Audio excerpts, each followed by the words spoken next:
cuando empezó el mismo Miguel Ríos, que hizo el primer experimento con Gracias a ti de Bautista, que conoció la música rock cuando fue a Estados Unidos, que le metió, le inyectó en la sangre lo que era el amor a la música rock. ¿De dónde salió el grupo más rockero de la época, antes de la movida madrileña? Los Canarios.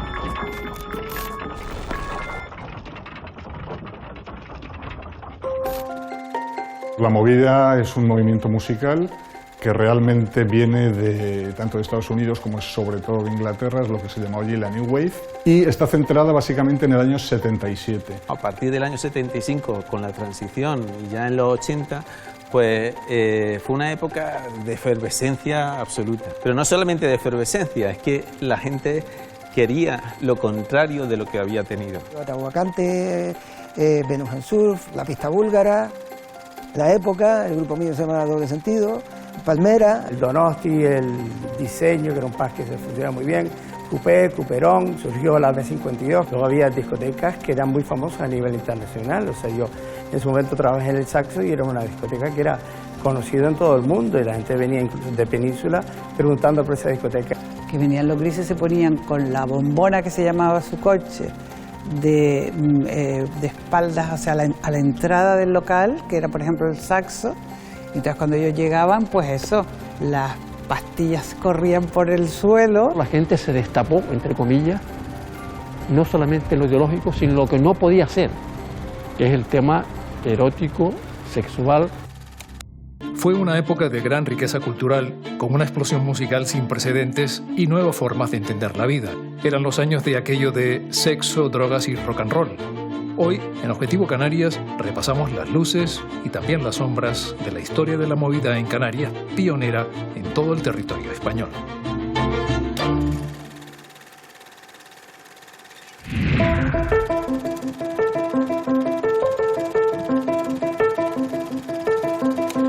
En 1964 fue un año intenso en el terreno judicial. En Sudáfrica, Nelson Mandela era condenado a cadena perpetua por el gobierno racista, mientras en Estados Unidos un jurado declaraba culpable a Jack Ruby del asesinato de Lee Harvey Oswald. También en tierras americanas tenía lugar el conocido como Gran Terremoto de Alaska, el más potente de la historia del país, con un 9,2 de la escala Richter. En cine triunfaban Mary Poppins y My Fair Lady, mientras en el terreno musical, con permiso de los Beatles, también lo hacían The Kinks con su You Really Got Me. Por su parte, la selección española de fútbol ganaba la Eurocopa al vencer a la Unión Soviética por 2-1. En Canarias, mientras se recibían las primeras señales oficiales de televisión en las islas, un avión militar se estrellaba de madrugada en el pueblo tinerfeño de La Esperanza, dejando 4 muertos entre su tripulación y una veintena de heridos, entre ellos el ministro de Trabajo de la época.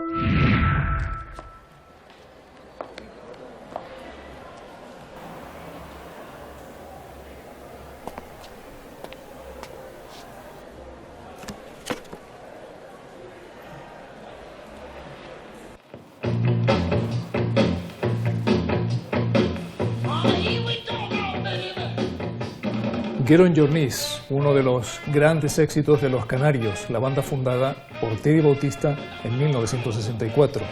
Ellos abrieron el camino a una larguísima lista de grupos y contribuyeron a que en Canarias nos adelantásemos casi 2 décadas a la movida madrileña. También nuestra situación geográfica y el turismo contribuyeron a que se pusiera en marcha un movimiento contracultural y que entráramos en contacto con música y nuevas ideas antes que en la península.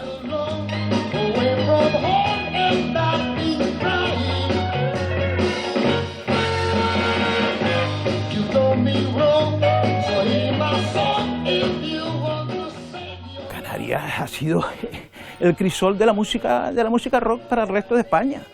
Lo que pasa es que se olvida, lo que pasa es que parece ser que no ha existido nunca. Los canarios tenemos que sentirnos, los que aman la música rock, tenemos que sentirnos orgullosos que desde Canarias ha salido de lo mejor, de lo bueno.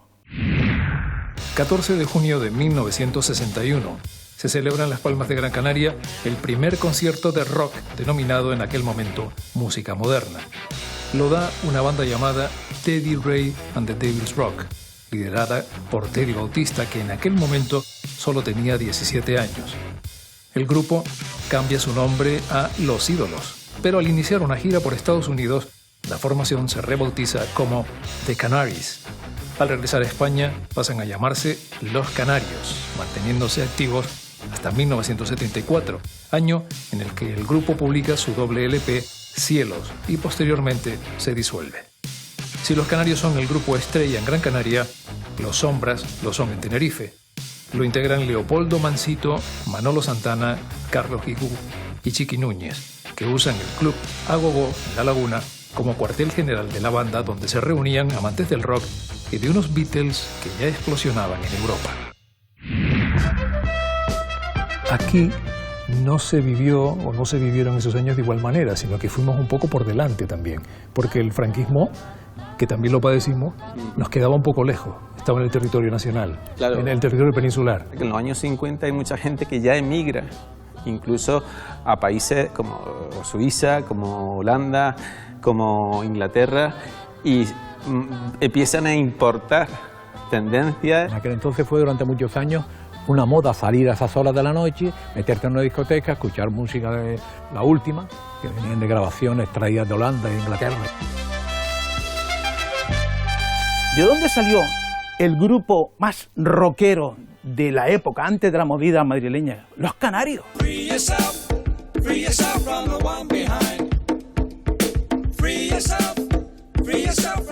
En Canarias, digamos, el nivel de analfabetismo, igual que en Andalucía o en Extremadura, era muy alto.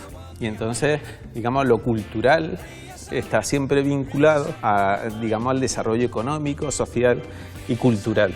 O sea, van casi de la mano.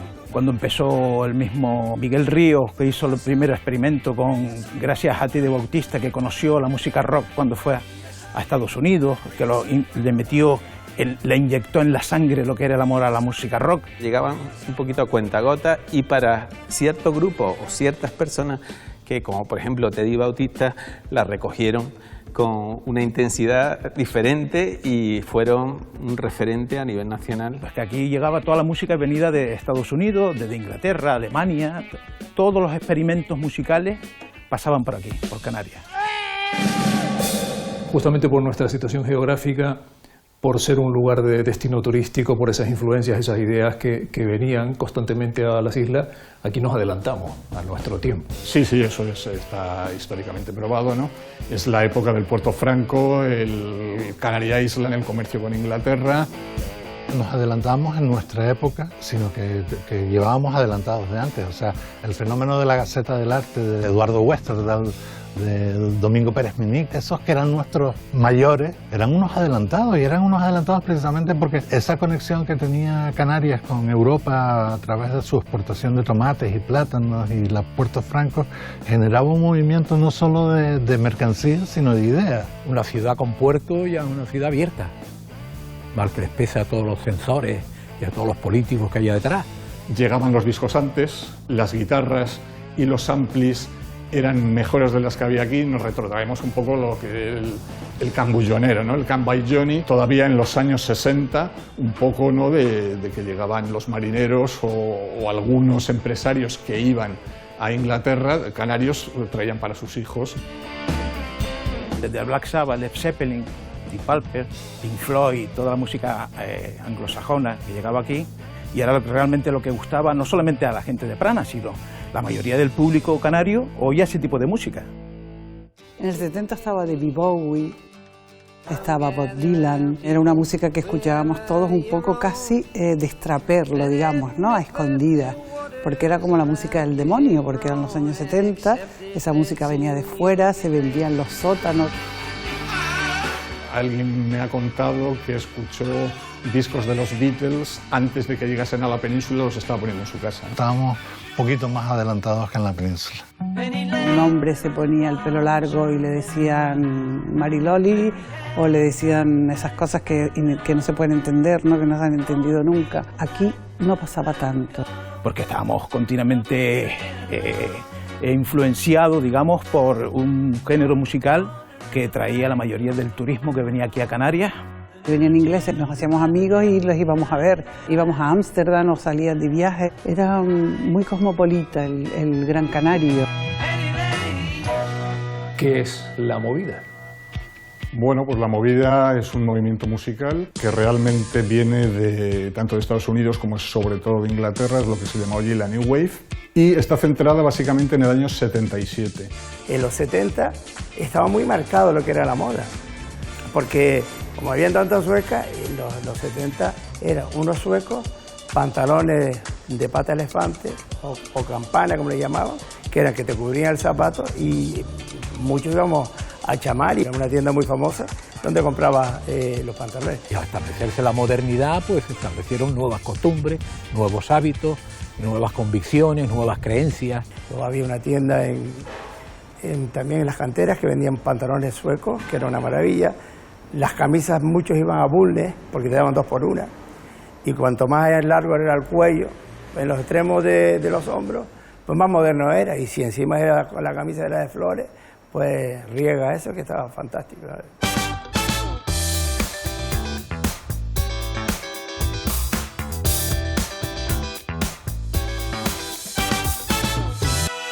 En el año 77 hay 2 fenómenos fundamentales que son la muerte de Elvis Presley y sale el God Save the Queen de los Sex Pistols, que es censurado.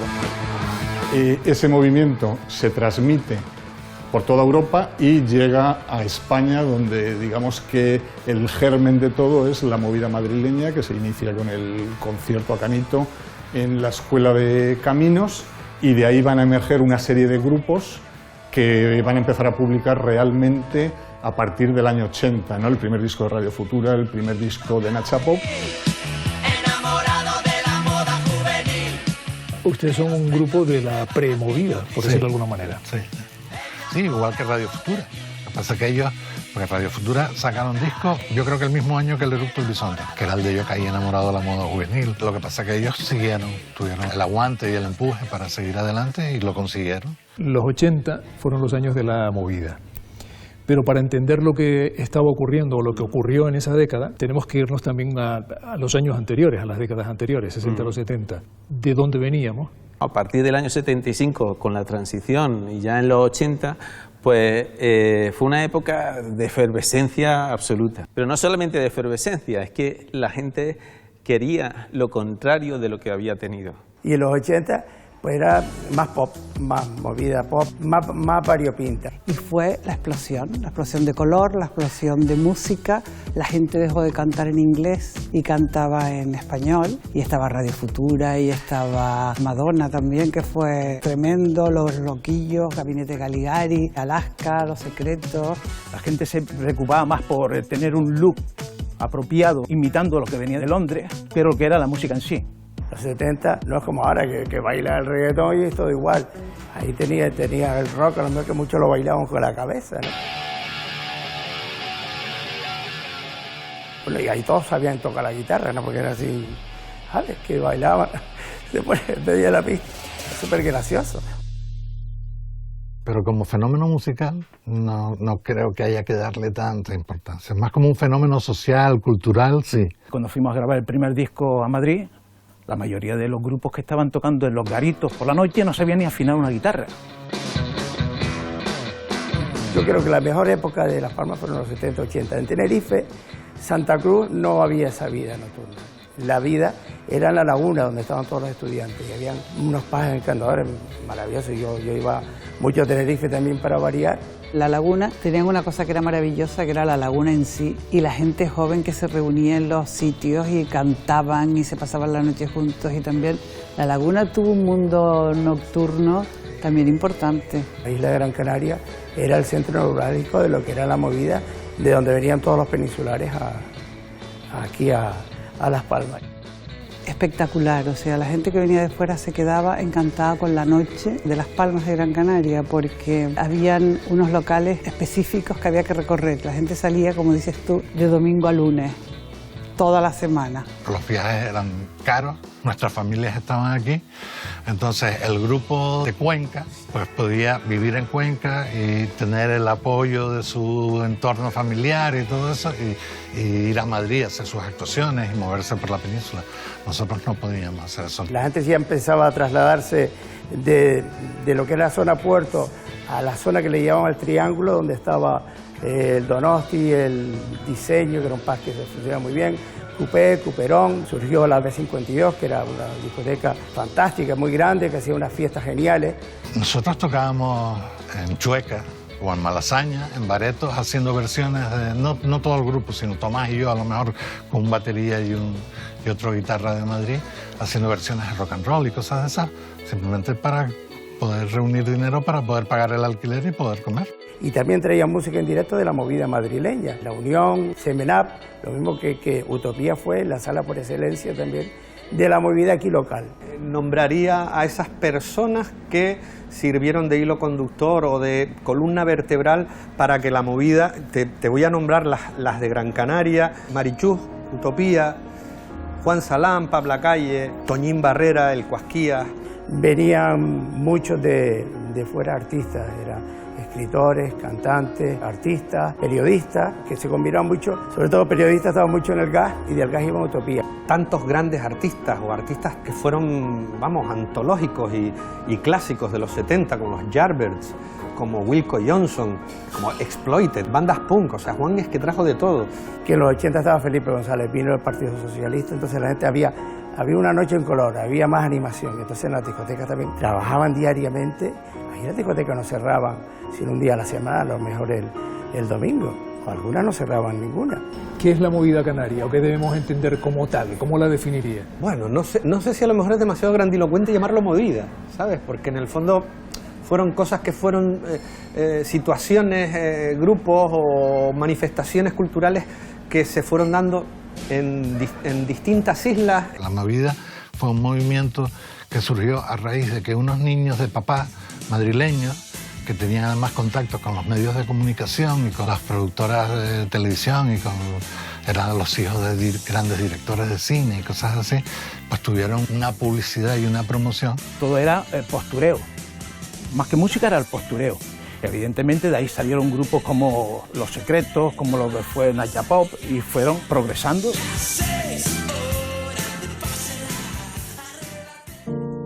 Hay personas inolvidables que han marcado época en el mundo del ocio nocturno.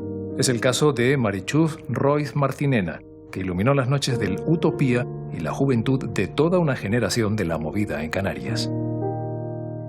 En los 80, la estrella de la noche como empresaria, como mujer, era Marichuz. Marichuz era una mujer súper alegre, unas relaciones públicas que yo no he conocido. Se desvivía por la gente, tenía cantidad de amistades. Marichuz era una mujer que organizaba unas fiestas fantásticas, unas fiestas modernas con unos grupos increíbles que traía a la península y bueno, nos vestíamos de lo que fuera.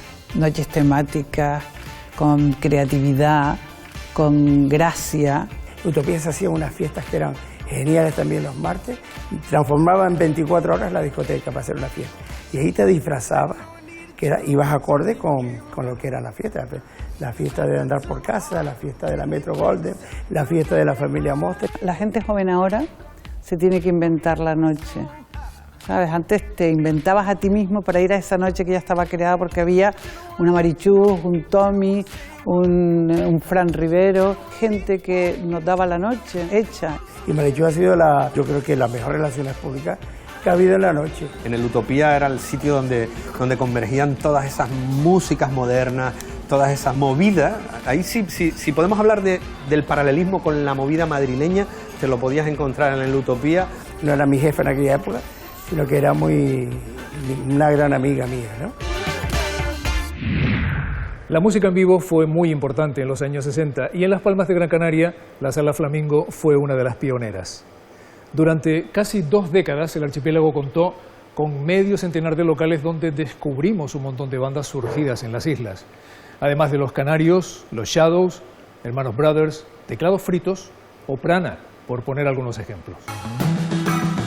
En los años 60, las actuaciones en directo, aparte de esos locales, están las sociedades culturales del estilo del Náutico o del Reollano, donde se dan conciertos en directo, y fundamental el tema de institutos, como los Salesianos, por ejemplo, pero también los cines, las matinales de rock and roll en cines como el Cine Guanarteme o el Cine Avellaneda. En una discoteca aquí de Tenerife que había actuaciones en directo, y actuaba Barricada. Estaban poniendo, antes de la actuación, estaban poniendo música de grupos así, cañeros de la península, de tipo Barricada.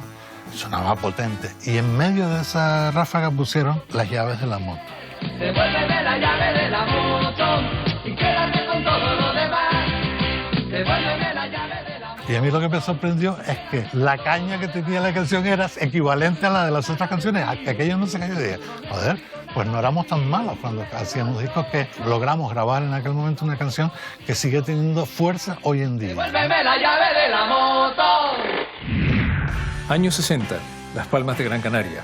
En plena época del boom turístico, la ciudad llega a contar con más de 40 salas de fiestas y discotecas como el Flamingo, La Caleta, Copacabana, Costa Bella o el Britannia, donde actúan los canarios tras regresar de Estados Unidos.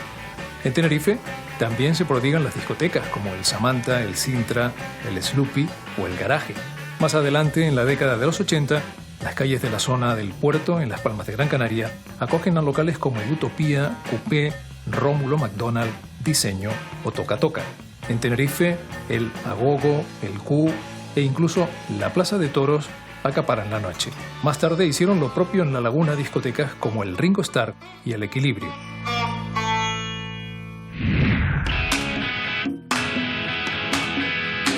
Usábamos el Guimerá, usábamos el Teatro Leal, usábamos el Parque San Francisco del Puerto de la Cruz.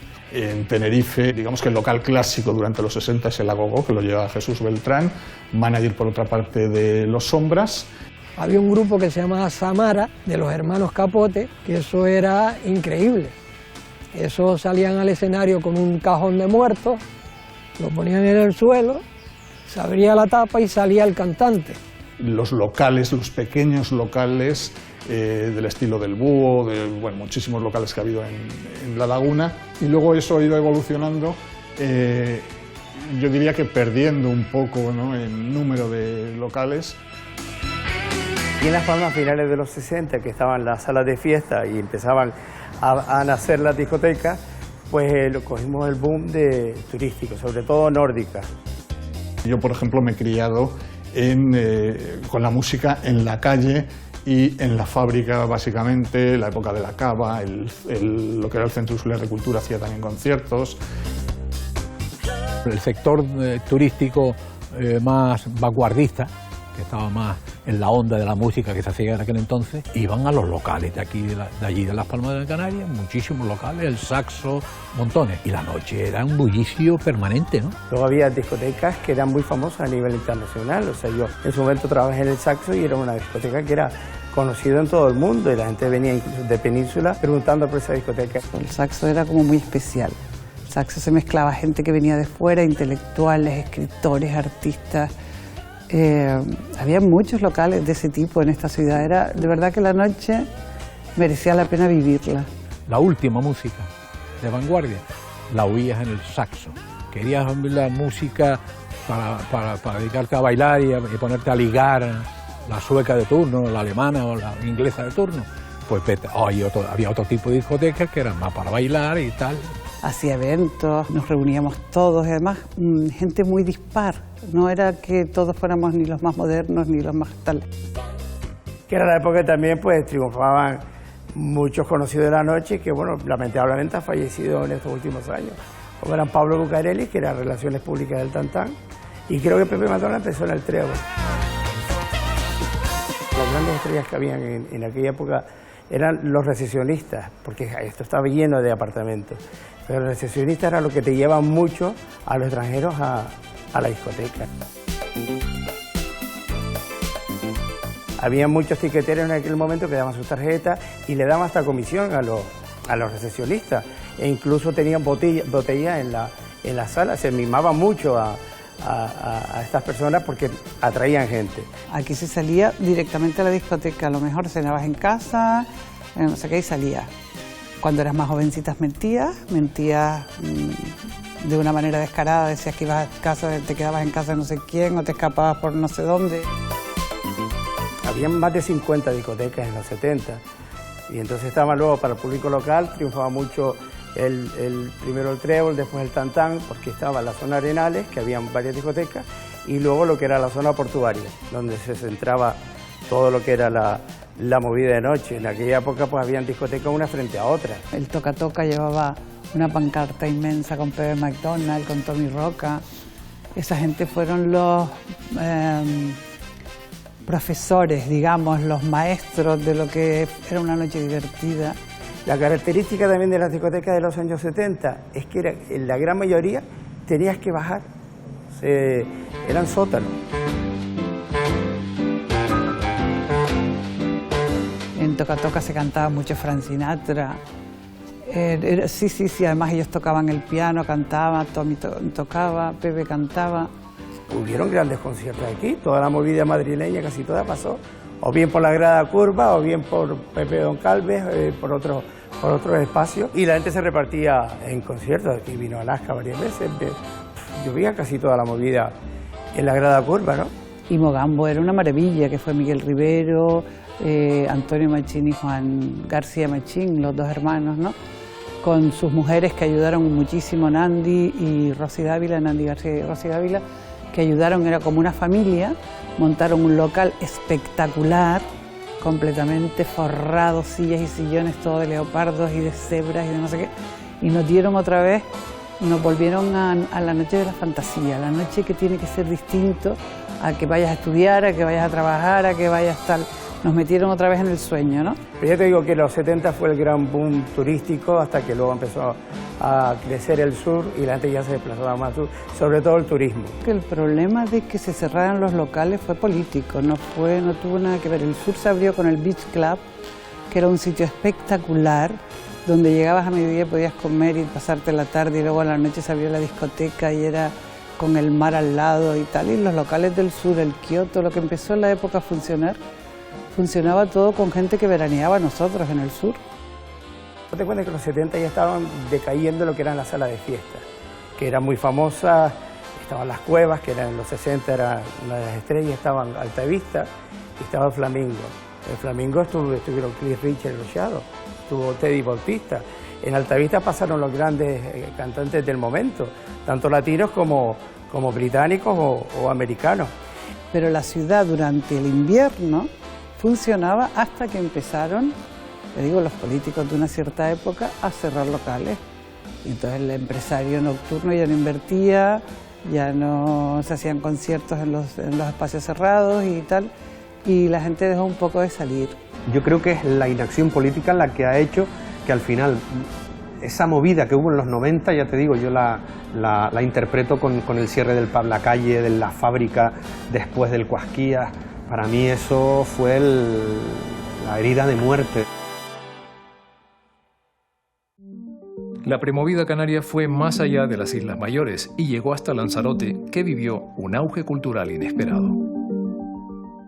En Lanzarote, ya en el año 74, César Manrique, retomamos el tema de Andy Warhol, monta el almacén. Él había estado viviendo muchos años en Nueva York, tiene una colección de discos realmente exquisita, tiene más de 1000 discos, donde hay mucho soul. Parece ser que César Manrique llegó a ver incluso a James Brown en las sesiones del Apolo. Fue el boom, Lanzarote nos cogió despistados a muchos de ellos que dejaron la construcción o la agricultura para meterse de camarero. ¿Sabes? No sabían lo que era una cerveza, luego pedían una cerveza fría y te la traían con hielo. Durante los años 60 y 70, la movida tuvo que convivir con el régimen franquista. La llegada de la democracia trajo consigo nuevos aires de libertad, nuevas maneras de vivir, pero también hubo un lado oscuro, como el auge del consumo de drogas entre la juventud. En el terreno sexual se produjo un auténtico despertar en todos los ámbitos. Por ejemplo, en 1983 se autorizó oficialmente la práctica del topless en las playas de Las Palmas de Gran Canaria y las salas X comenzaron también a abrir sus puertas. en las parejas que no estaban preparadas para pasar de las manitas, de hacer manitas, al beso de tornillo. Convivíamos con suecas, noruegas, alemanes. Todo fue un boom en el que se juntaron diferentes factores que propiciaron esta apertura, en la que jugó un gran papel el turismo. Se abrió incluso también ese ambiente de moralina que había en una ciudad de provincia, como en aquel entonces era Las Palmas de Gran Canaria, y repito, no digamos Santa Cruz de Tenerife. Toda la gente se destapó, entre comillas, no solamente lo ideológico, sino lo que no podía ser, que es el tema erótico, sexual, porque en definitiva, el erotismo sano. Nosotros estábamos muy condicionados por el turismo nórdico, los que salían de noche la discoteca era en cantidad de extranjeros. El turismo sueco, sobre todo, hizo mucho para el despertar sexual erótico de los canarios.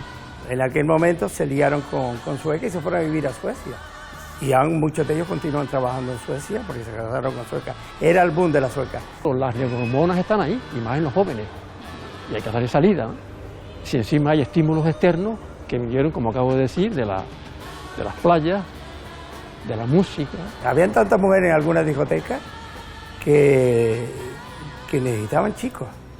O sea, yo te lo digo porque yo con 17, bueno, yo falsifiqué un carnet, me puse 18 cuando tenía 17, y tenía un carnet que te daba derecho a 2 copas. O sea, ¿cómo cambia el cuento? Antes invitaban a los chicos a copas para que fueran a la discoteca y que sacaran en este caso, a las nórdicas, sobre todo mayoritariamente a las suecas.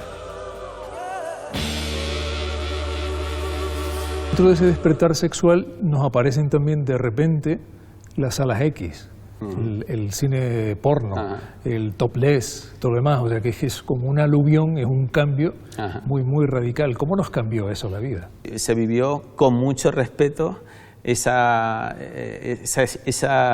individualidad y esa, digamos, flexibilidad en la interpretación de lo que tenía que ser el sexo, ¿no? Se crearon los cines para proyectar películas S, que no eran cine porno, eran cine erótico. Elgar. Esa película tuvo un gran éxito, se proyectaba en los cines de arte, en las salas de arte y ensayo. Despertaba ciertas risas histéricas en los asistentes y sobre todo llegaron a ponerse servicios médicos para atender los desmayos de las personas que no aguantaban la impresión de ver por primera vez un parto. Elgar era una película, un documental sueco, que se veía una mujer desnuda, pero una mujer desnuda porque daba luz. Y aquí se estrenó como una película erótica. Quiero recordar que los lunes era como carga y descarga, se iba un vuelo y venía otro. O sea que los lunes ibas renovando lo que era el turismo, sobre todo de Suecia, ¿no? Y eran los lunes. Y ya te digo que la sueca, muchos, cuando se despedían a la sueca, se iban muchas de ellas enamoradas, lo primero que hacía era pedirle, mándame un pantalón vaquero a Las Palmas, ¿no? Y de repente vimos un mundo nuevo, ¿no? Un mundo nuevo, que se podía hacer una práctica sexual sin necesidad de tener una novia o estar casado. El tantán, por ejemplo, yo creo que era la pijería de los 70. O sea, el tantán venían muchos peninsulares, y había muchos pilotos, muchas azafatas, entonces había, ¿sabes?, que era otra movida, y entonces ahí pues se ligaba, porque la gente iba a ligar y decía, bueno, qué bueno ligarme un piloto, ¿no? Yo te digo que había muchas mujeres que ahora somos señoras mayores y están en sus casas, están fuera tal, y han vivido su juventud como la vive todo el mundo en la época que le corresponde. El lema del mayo del 68, lo que hay que, prohibido, prohibir.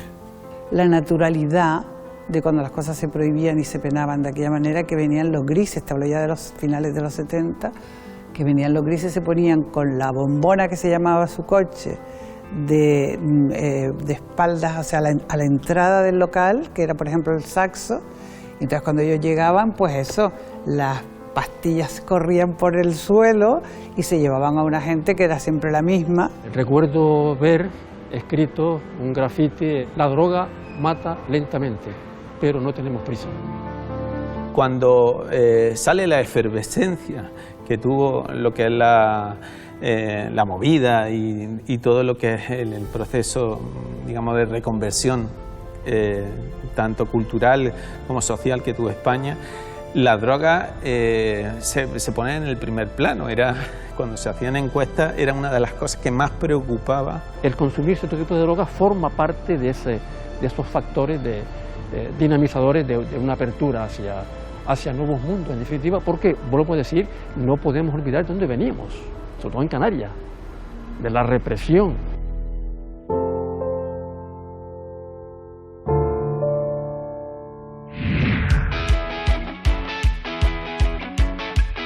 Son numerosos los locales de ocio nocturno que desde los años 70 del pasado siglo acogen a los más de 100 grupos musicales que surgen en las islas. 1974 ve nacer a dos formaciones de gran importancia como Octavo Oriente o United. 2 años más tarde se fundan Teclados Fritos, una revolución en el panorama musical canario de la época, y Palmera, que comienza a actuar bajo el nombre de El Eructo del Bisonte. Por su parte, la banda de rock duro Prana, llamada originalmente Éxtasis, aparece en 1977 y aún continúa en activo. El rock aquí empieza en el año 57. A partir de ahí en adelante hubieron 2 grupos que fueron los que marcaron el terreno, que fueron los Rocking Boys y la orquesta Nick and Randy. A mí eso me conmovía como periodista, me llamaba la atención que pudiera escribir tantos artículos, para mí muy interesantes, para otros a lo mejor muy poco interesantes, pero desde luego nunca pude conseguir tanta gente, por ejemplo, cantando al mismo tiempo Borracho hasta el amanecer. A mí eso me motivaba, no lo podía creer. A mí me llamaba mucho la atención, nunca me he podido reponer de eso.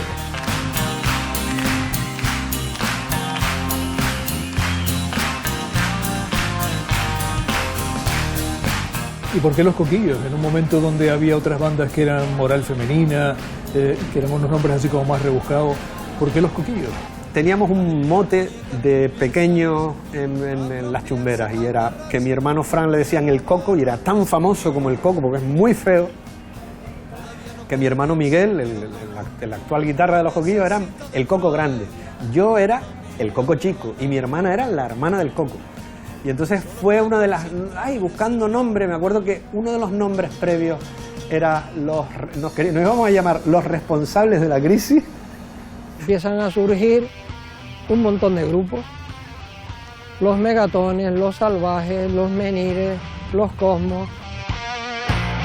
¿Y cómo era esa Canarias en la que nace Eructo del Bisonte? Esto era un desierto.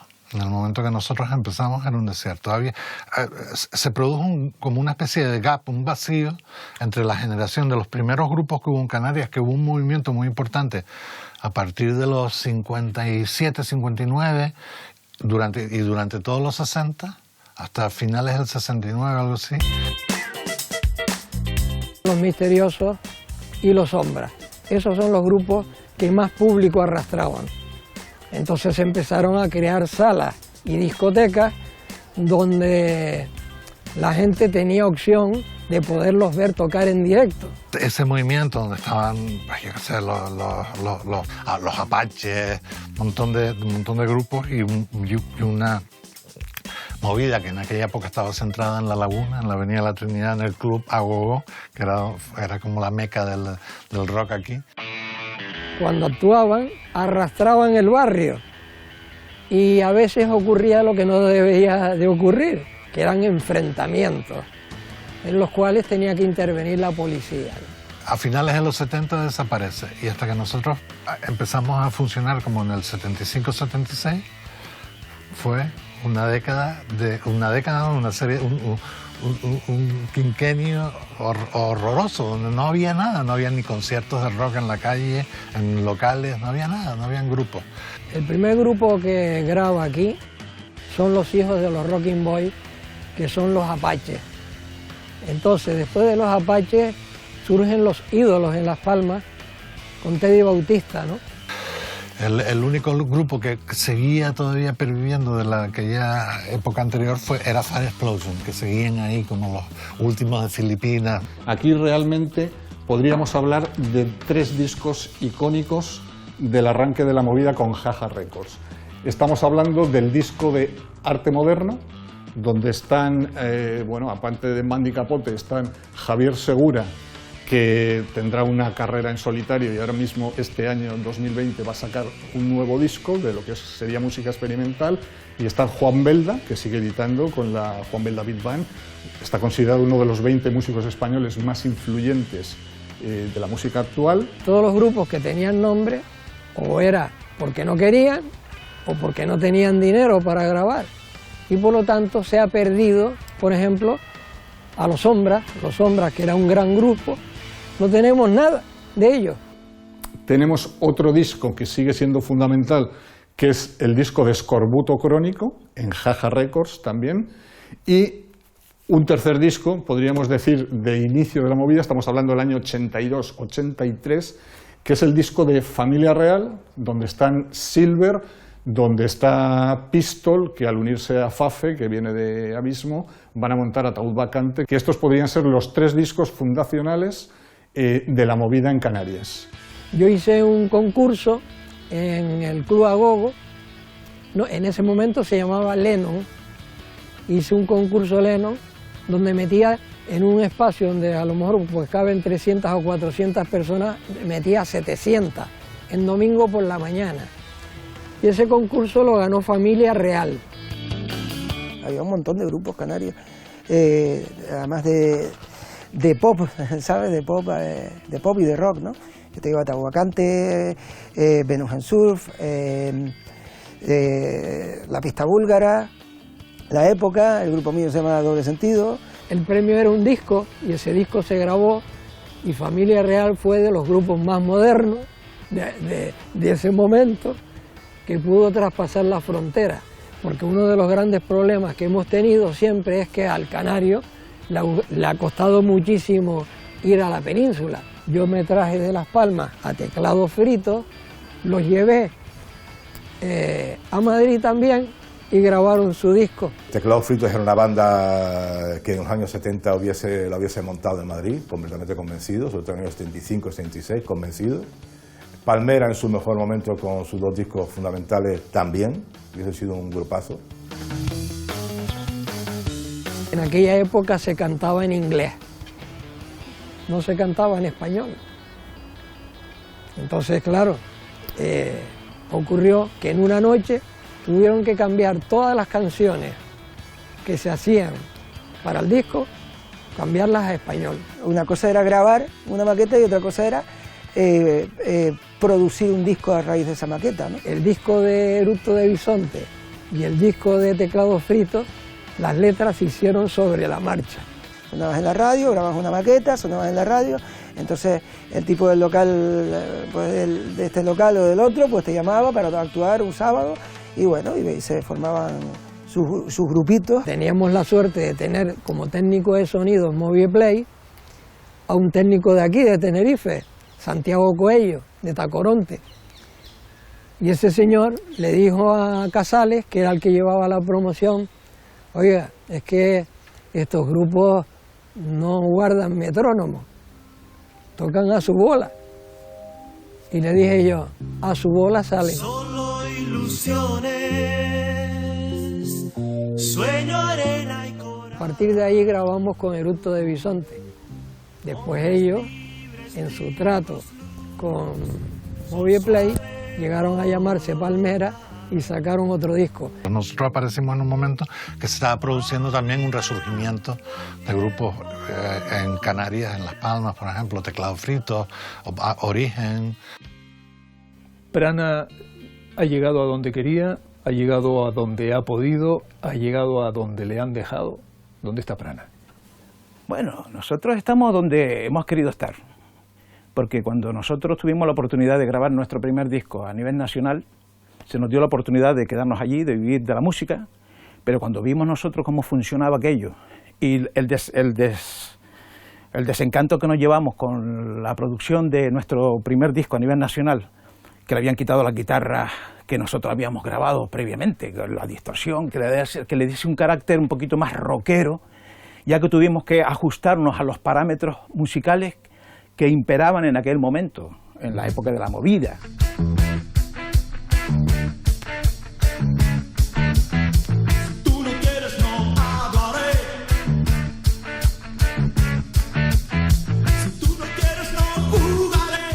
Aquello era una burda caricatura de lo que nosotros éramos y rechazamos ese producto, pero de frente, en las entrevistas lo rechazábamos, lo cual no nos permitió estar dentro del circuito.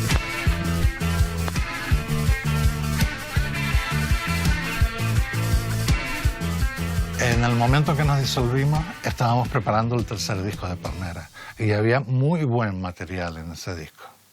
Habían buenas canciones. Si hubo algo que a mí me moviera a decir yo quiero hacer esto, fue un concierto de Palmera en el Estadio Insular.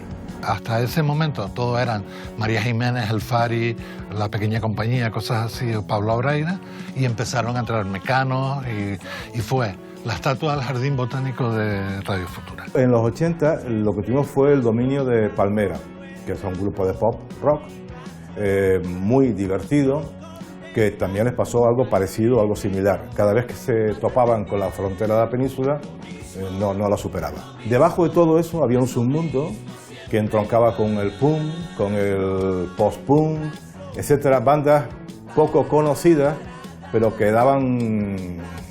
se movían bastante, que hacían mucho ruido. Y hablar de Tenerife, evidentemente, es hablar de La Laguna. La Laguna es el centro cultural donde nace de alguna manera el punk. Evidentemente, La Laguna es puncarra de toda la vida, con Escorbuto Crónico, con Familia Real, con Ataúd. Por ejemplo, en Tenerife había una movida más underground, más punky, quizás con grupos como los Tractores.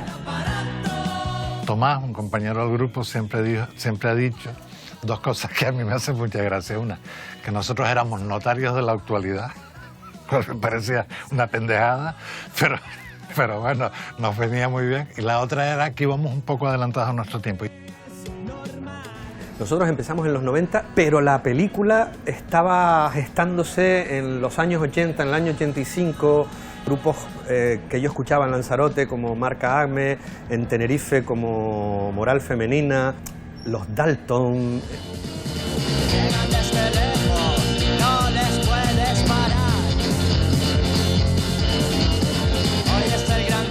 Y los Coquillos, como había en el año 90, es que había un espacio extraordinario para los Coquillos, si no es que los Coquillos tuvieron que hacer algo excepcional. Hicieron algo excepcional bajo mi punto de vista, que fue un trabajo intenso, pero no estaban esperando, es decir, las cosas como son. Es decir, no había habido un grupo post-movida madrileña en Canarias.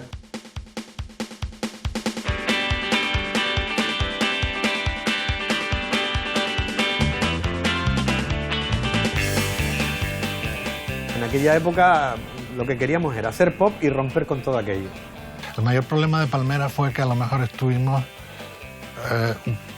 fuera de lugar, o sea, aparecimos en un momento que todavía no era el adecuado. En el caso de los Coquillos fue todo muy intenso. Nosotros es un grupo que graba en el año 91 un disco, en diciembre, el grupo se forma en ese mismo año, 5 meses antes o 6 meses antes, saca un disco, el disco funciona como inesperadamente en los primeros meses del año 2000, del año 92.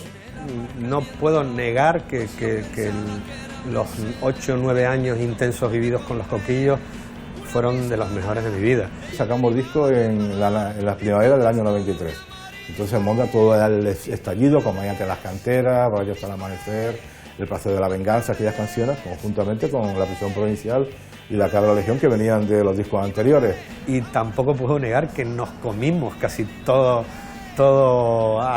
aquel éxito, porque éramos una sociedad gastronómica camuflada de grupo de rock. Siempre quisimos era dar un espectáculo mejor, ofrecer un buen espectáculo al público, que lo pasara bien, que esa hora y media, 2 horas del espectáculo de Los Coquillos, la gente se olvidara de todo. Conciertos con 20.000 personas, con 10.000, con 5.000, llenamos incluso la Sala Revolver en Madrid. ¿Sabes que nos separamos este año? Este año ya teníamos prevista la gira de despedida, teníamos todo el diseño gráfico, Sayonara Baby Tour. Pues no nos han dejado terminar, o sea que vamos a tener que seguir. Decir que la movida en Canarias fue un simple movimiento musical sería caer en un triste reduccionismo. Es cierto que aparecieron numerosas bandas que animaron una oferta cultural sin precedentes en el archipiélago, pero la movida fue mucho más. La respuesta a una serie de inquietudes que sacudían a los jóvenes canarios. La feliz consecuencia de entrar en contacto con la cultura de otros países gracias, entre otras cosas, al comercio marítimo y al turismo que nos visitaba. Movimientos como la movida son los que impulsan a una sociedad. Sus protagonistas encontraron su hueco en la música, el cine, la literatura, la moda, la fotografía. Así, Canarias empezó a recuperar su voz, su identidad y sus ganas de vivir. También hubo una faceta oscura, no podemos olvidarlo. Siempre sucede. Pero los peligros inherentes a cualquier revolución no nos pueden servir de excusa para no seguir adelante con ella. Si somos inteligentes, los beneficios siempre superarán a los inconvenientes. Es lo que pasó con la movida en Canarias, que acabó añadiendo color y desparpajo a una España en blanco y negro. Decía Miguel Ríos, no sé si tú estarás de acuerdo, no voy a decir exactamente la frase literal porque no recuerdo cómo la dijo, pero básicamente lo que dijo es: el rock necesita que todas las palabras suenen a S, donde no haya Cs. Canarias reúne esas condiciones por nuestra forma de hablar. Claro, no sé si claro. tú estás de acuerdo con eso. Sí, estoy totalmente de acuerdo. Pero yo creo que también, aparte de las S, también tiene que decir también donde la ñ también tiene que estar presente. ño. El ño. ¿Me entiendes? ño. Qué bueno está eso. Da igual lo que quieras pensar, esta canción tiene mucho que ver. No hay más que lo que ves aquí. Hoy estoy contigo, mañana no sé.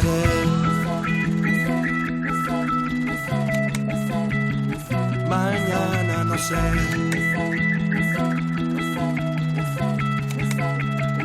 Mañana